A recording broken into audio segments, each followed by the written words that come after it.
All right, ladies and gentlemen, we've been going through a little bit of a heat wave here in New York City in the 70s. In March, it's still winter, technically. And before we get to your calls, we're joined now by our favorite correspondent, Nora De Broder, who hit the streets to talk about climate change. Do you think it's too warm for March? No. I love hot weather. I mean, it's a little bit humid, but it feels amazing. It's a nice change. Speaking of change, do you think it's a result of climate change?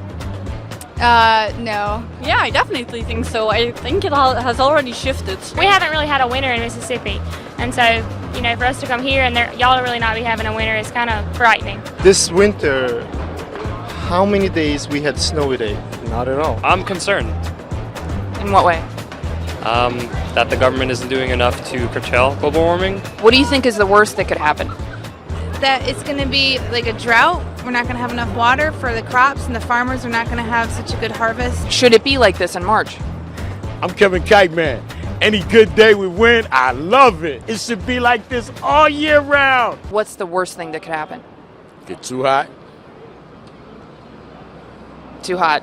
I think Jesus is coming back. That's why I think it's so warm out. I agree. All the time it comes up. Yeah. That's heavy. What do you think?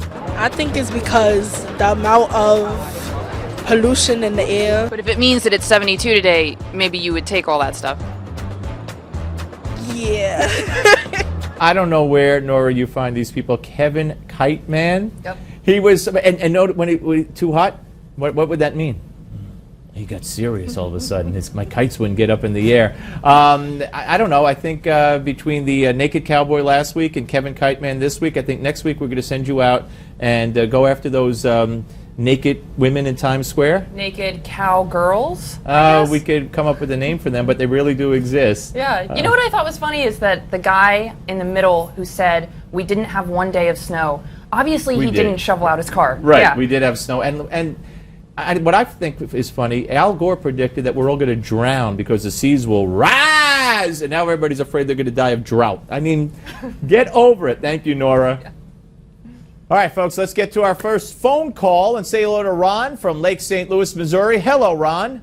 Yeah, hello, Steve. Thanks for taking my call. My pleasure.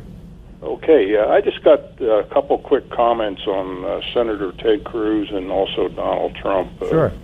I just want to start off with Senator Cruz. In my opinion, he's sort of a hypocrite and, for a better term, a snake oil salesman. How so? Well, I say this because when you listen to one of his speeches, he states, I've won from Maine to Alaska and Texas to Kansas. This gives an impression that he's won a majority of the states in our current primary election. He lost Alaska, didn't he? Didn't Donald Trump win Alaska? Well, he did, but he had Alaska, Iowa, and Maine. The rest of them. Interesting. All right, what else you got?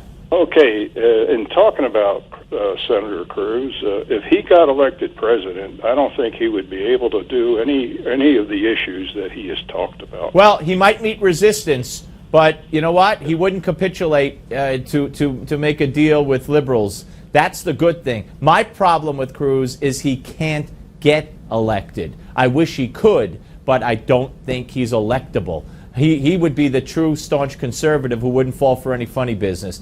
Hey, Ron, thank you. Let's get to Bonnie real quick in Huntsville, Alabama. Hello, Bonnie. Hey, Steve. Thanks for finally taking my call. You're welcome. No, I was just watching the news here where Donald's out there in St. Louis, and they're having a lot of protesters out there, and things are getting kind of out of control. I was really glad to see Ben Carson get on the board here and support him. Another thing about the debate, I've watched every one of the debates, and it's always strikes me kind of strange is Rubio and Cruz, they always refer back to what their parents and their dad and their mother did. They never talk about anything that they did. What kind of jobs did they do when they were younger? Did they ever have a job? Oh, you mean before politics? That's interesting. Politics. That's interesting. Well, they have compelling family stories. So you can't blame them, but that's a good point. That's a very good point, their resume leading up to their political career. Bonnie, I'm sorry it was so short. Please call again. I promise we'll take you first next time. Bonnie from Alabama. Up next, folks, we're going to take a look, a unique side of Nancy Reagan with Sonia Nasseri Cole. Don't go away.